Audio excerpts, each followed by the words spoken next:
Diploma and graduate diploma यदि तपाईँले गर्ने सोचमा हुनुहुन्छ अथवा गरिसक्नु भएको छ न्युजिल्यान्डमा भने यो तपाईँको लागि खुसीको खबर हुनेछ।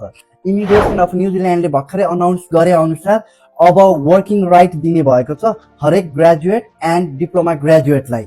फर इक्जाम्पल लेभल 5, 6, 7 मा यदि तपाईँ न्युजिल्यान्ड पढ्न जान चाहनुहुन्छ अथवा त्यहाँ पढिराख्नु भएको छ भने तपाईँले चाहिँ 6 महिनादेखि 1 वर्षसम्मको चाहिँ वर्क भिजा पाउनु हुनेछ।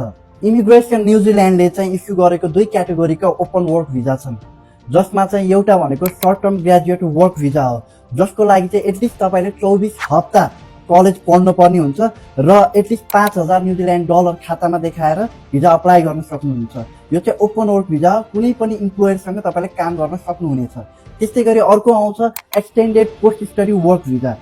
यो वर्किङ भिजा तपाईँले पाउनको लागि चाहिँ प्रिभियसली ब्याचलर कम्प्लिट गरेको हुन पर्यो र लेभल 7 ग्रेजुएट डिप्लोमामा चाहिँ इनरोल भएको हुन पर्यो। After the completion of level 7 you can apply for the post study work visa. यो वर्क भिजामा तपाईँले आफ्नो पार्टनर पनि लैजान पाउनुहुनेछ र आफ्नो बालबच्चा किड्स छन् भने पनि लैजान पाउनुहुनेछ र उहाँहरूले चाहिँ ओपन वर्क भिजा पाउनुहुनेछ फर फुल टाइम।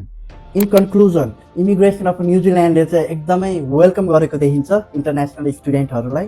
यस्तो अवस्थामा तपाईँको भिजा लाग्ने चान्सेस पनि एकदमै हाई भएर जान्छ। कति स्टुडेन्टहरू मैले देखेको छु जुन चाहिँ अस्ट्रेलियाको रिजेक्सन फेस गर्नुभएको छ, उहाँहरूलाई चाहिँ म वेलकम गर्न चाहन्छु। यस्तो अपर्च्युनिटीलाई ग्र्याब गरौँ र डिटेलमा बुझ्न चाहनुहुन्छ भने हामीलाई मेसेज गर्नुहोस्, कन्ट्याक्ट गर्नुहोस् and we are there to help you out.